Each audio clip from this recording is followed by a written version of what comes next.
So, welcome to my vlog guys. Magpapalit tayo ng fuel filter. Oil filter pala to. Nalagay ko sa oil filter pero fuel filter siya. So, papalitan natin dito. Yan. Ito natin papalit. Pwede rin yung puti, pwede rin ganito. So, palitan muna natin.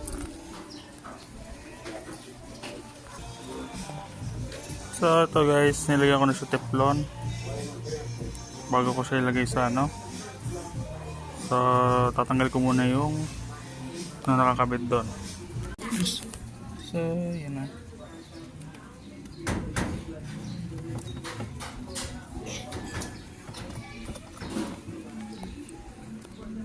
So, muna, nakabit ko na yung kabila. So, guys, ayan, natanggal na. Ito na yung luma. Start na natin.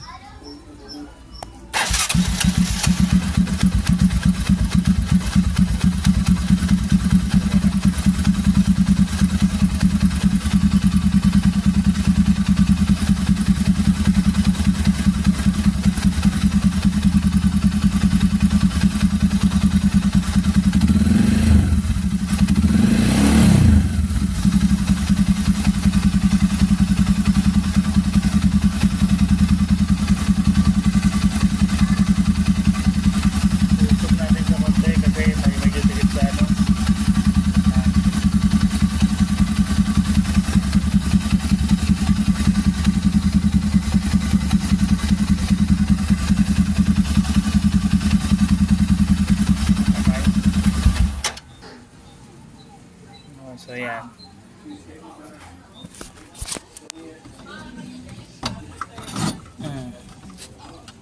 Makita nyo dyan yan.